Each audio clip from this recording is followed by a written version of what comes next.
बात कर ली जाए। आपने बिहार लेबर पार्टी का निर्माण किया है और पूर्व में आप पथ निर्माण मंत्री भी रह चुके हैं। सबसे पहला सवाल, कदवा की जनता आपको क्यों चुने? सबसे पहले तो हम आपको बहुत बहुत धन्यवाद देते हैं जी। आप हमारे आवास पर आए हैं जी। और हम आपको ये बताना चाहिए कदवा क्षेत्र की जनता हमको क्यों चुने। जी। तो हमारा इतना ही कहना है कि हम कॉलेज लाइफ से ही हमको समाज सेवा पसंद था और कॉलेज में पढ़ाई करते करते ही हम राजनीति में 1978 में प्रवेश किए और तब से आज तक जी। हम जनता का काम छोड़ के दूसरा कोई काम नहीं किए हैं। कोई हमको अपने खेत के आर पर 40 साल में नहीं देखा होगा। तो और दूसरा हमको जनता अभी तक 4 बार हम चुनाव लड़े, 78 के बाद 85 में लड़े, जी। 3,500 वोट मिला, 90 में लड़े 7,500 वोट मिला, 95 में लड़े 18,500 वोट मिला, 2000 में लोगों ने अपार बहुमत से यानी बीजेपी प्रत्याशी से 10,000 वोट ज्यादा देकर के हमको जिताया और मंत्री पथ निर्माण राज्य मंत्री बने। कदवा क्षेत्र में पहले कदवा प्रखंड मुख्यालय जाने के लिए सत्ता में जब आया, ये तो बात हो गई कि कदवा की जनता आपको क्यों चुने। नहीं, एक मिनट पहले अगला सवाल यह है कि जब आप सत्ता में आए, नहीं एक मिनट पूरा कर दे, क्यों चुने आपका सवाल है। जी जी। तो पहले प्रखंड मुख्यालय जाने के लिए नाव छतरी पे जाना पड़ता था, जिला मुख्यालय अनुमंडल मुख्यालय जाने के लिए झुआ मानता नदी पर नाव पर टपना पड़ता था, जिला मुख्यालय जाने के लिए नाव छतरी का सहारा लेना पड़ता था बरसात में जी। पूर्णिया कमिश्नरी मुख्यालय जाने के लिए कदवा छतरी जनता को 4 जगह 5 जगह छतरी नाव पर टपना पड़ता था और एक बार जीत करके हम सारा कष्ट को, उन लोग का जो आने जाने का यातायात कष्ट सुविधा था असुविधा, हम सारा कष्ट को उसका दूर कर दिए हैं।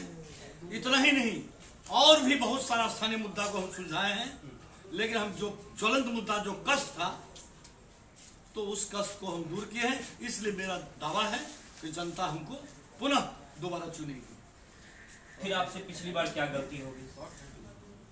हम जो है ये अफवाह का शिकार होते हैं हर चुनाव में। जी। बीजेपी के कुछ कार्यकर्ता के द्वारा जो बाहरी बीजेपी का जो प्रत्याशी था बेगूसराय से करीब 200 कार्यकर्ता को लाया था आरएसएस का, और इधर जो हमारे कांग्रेस प्रत्याशी थे इनका भी कुछ कार्यकर्ता मिलकर के ऐसा कदवा क्षेत्र में हिंदू मुस्लिम का तनाव पैदा कर दिया कि मतदाता को समझ में नहीं आ रहा था। लास्ट में 2 धारा में लोग भाग गया। उसी के चलते 2 धारा में जाने के चलते मतदाता, हमारा भी जो मतदाता था, जो मुस्लिम मतदाता वो कांग्रेस प्रत्याशी के पक्ष में चला गया, जो हिंदू मतदाता तो वो बीजेपी के पक्ष में चला गया।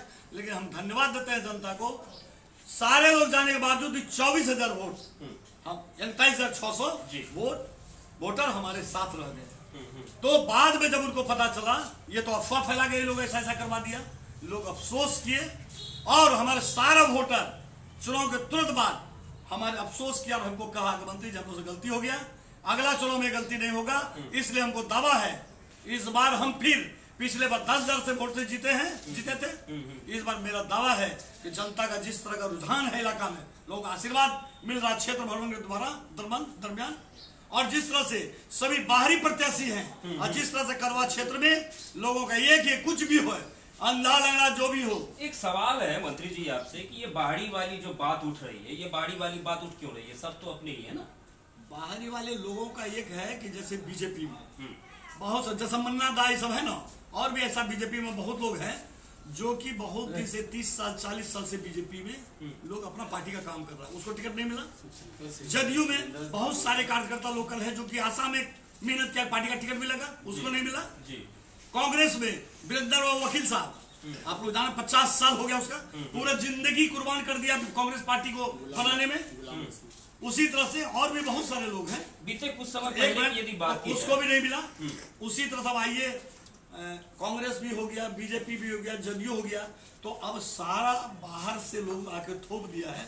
उन लोगों के देह में आग लगा हुआ है कि हम लोग मेहनत किए और बाहर से आके टपक पैरासूट वाला नेता सब टपक के आया और आके टिकट लेके आया और चुनाव जीत के चला गया। लोगों के देह में आग लगा हुआ है कि पिछले बार तुम लोग बर्दाश्त कर लिए, इस बार कोई भी प्रदीप यादव, ये लोग क्या है, सब लोग राजद का प्रत्याशी लोग आज सब लोगों के दिमाग लगा हुआ है कि इस बार सभी पार्टी के लोगों का एक ही नारा है कि इस बार जितने भी प्रत्याशी बाहर से आए हैं सबका जमानत जब्त करा के भेजेंगे, पार्टी आला कमान को संदेश देंगे, यानी तमाचा मारेंगे उसको, ताकि दोबारा भविष्य में कोई बाहरी लोकल प्रत्याशी के रूप में आपका सबसे नजदीकी प्रतिद्वंदी कौन सा दिखाई दे रहा है?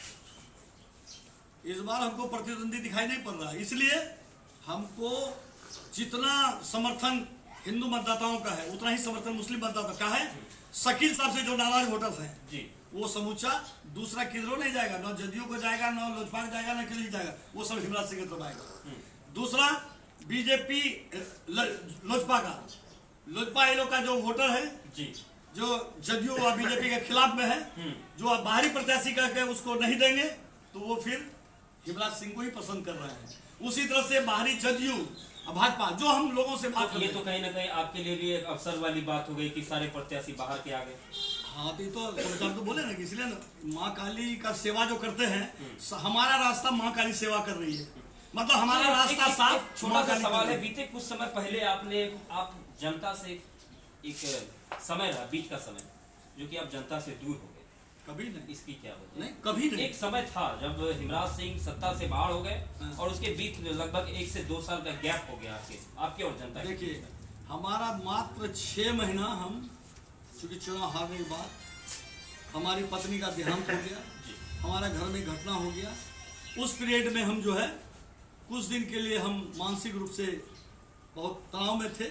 उसके चलते कुछ दिन 6 महीना हम घर में रहे, कहीं नहीं जाते थे। उसके बाद कंटिन्यू जनता का सेवा में फिर लग गए। फिर उसके बाद अभी कुछ दिन पहले, अभी साल भर होने जा रहा है, हमारी माता जी चल बसी। 2000 में पिताजी चले गए थे और अभी हमारी माता जी चले गए 1 साल पहले, तो उस समय 2-3 महीना हमारा, बस यही मेरा गैपिंग है राजनीति में।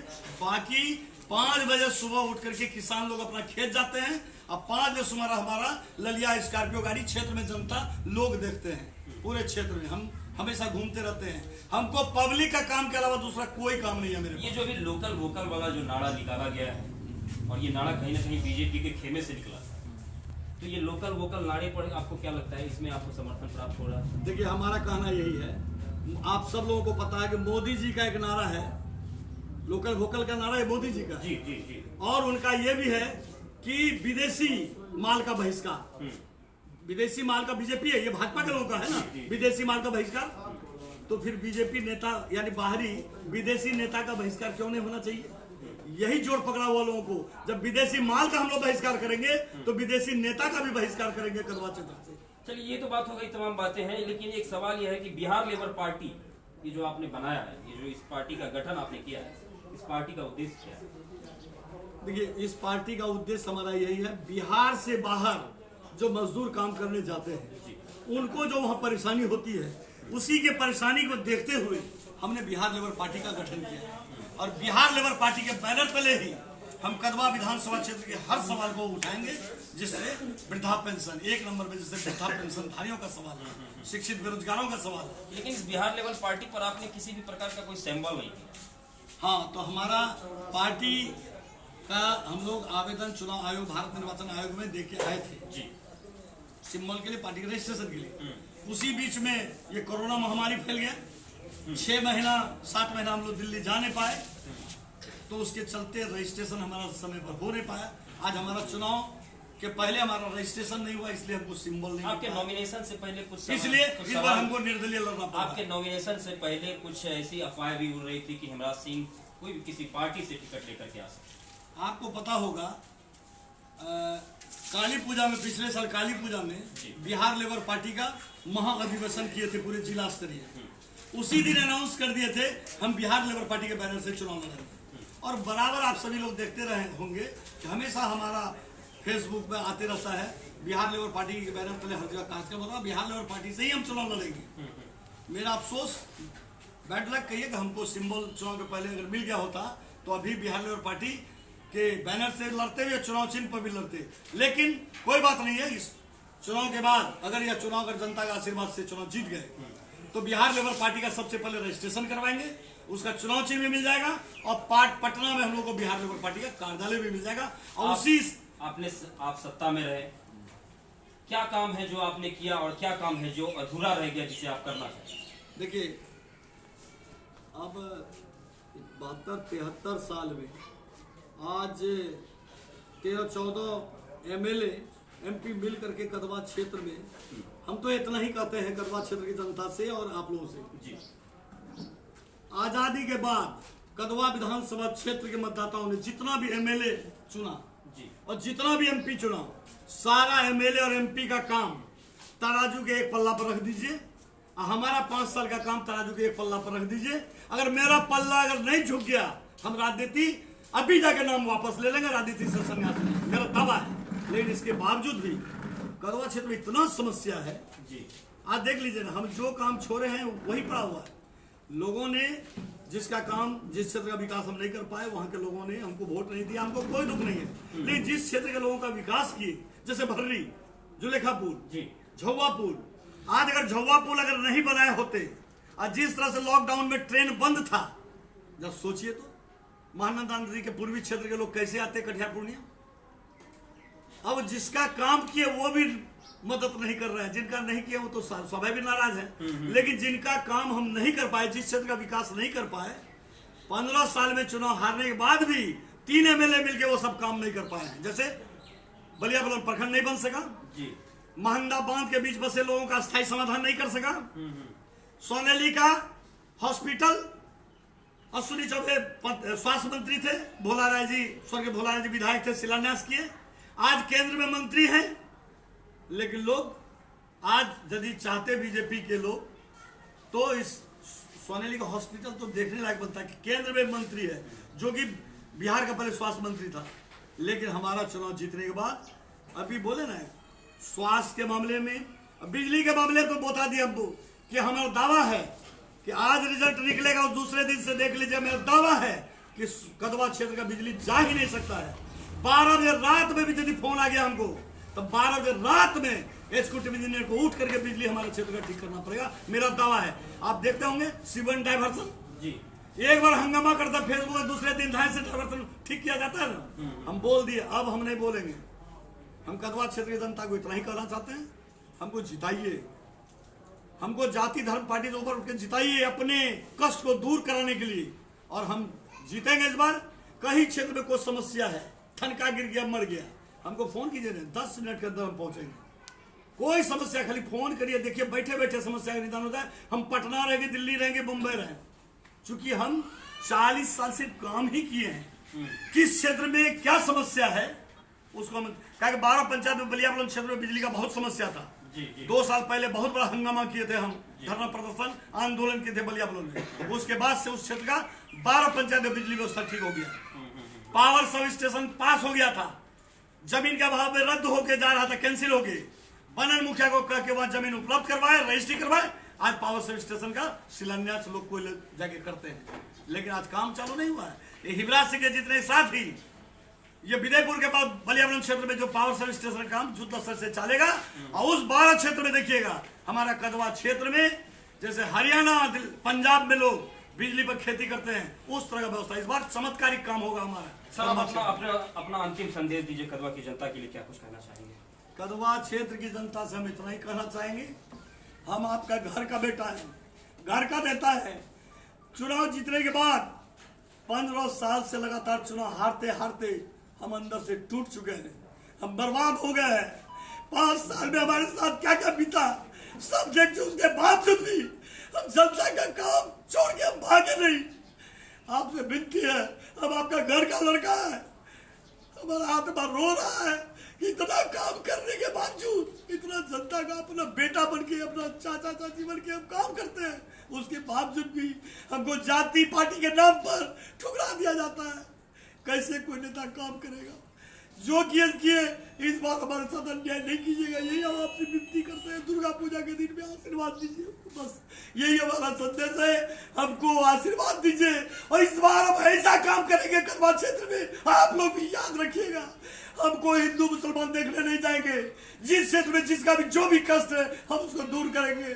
3 इलेक्शन से बाहर रहे, आज हमारा सारा साथी सब लोग कह रहा है, आप लोगों को भी कहता होगा, जो भी इस क्षेत्र के कर कुटुंब रिश्तेदार आते होंगे, हिवराज सिंह जैसा नेता को कैसे हरा देते हैं, जरा याद कीजिए, हमारे चुनाव जीतने के पहले कितना कष्ट था आप लोग को आने जाने में, आज कितना आराम से आने जाना करते हैं। आज यही दुर्गा पूजा था, एक पूजा से 10 पूजा तक, हर पूजा में हम पूरा कपड़ा लेकर के पूरे क्षेत्र में जाते थे, माँ बहनों को, गरीब लोगों को, माँ बहनों को कपड़ा दे के सबका आशीर्वाद लेते थे।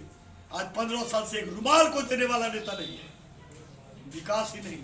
अनाथ लड़की का शादी कराते, हमको बेटी नहीं था, अनाथ लड़की का शादी कराते थे। बाढ़ के समय में आज एक भी दाना कोई विधायक सांसद को एक दाना नहीं बांटा, हमारा अपनी तरफ से रिलीफ का कैंप चलाते थे। हमारा आखिर अपराध क्या है, आखिर क्या अपराध है जो हमको ये सजा दे रहे? यही हमारा कड़ा का आखिर अपराध क्या किया? अगर कोई जाने अनजाने में कोई गलती है तो हमको क्षमा कीजिए, हमको एक बार क्षमा कीजिए और आशीर्वाद दीजिए। दोबारा जिंदगी में यदि जो भी गलती हुआ है दोबारा गलती नहीं होगा, ये हम विश्वास रखते हैं, हमको आशीर्वाद दीजिए।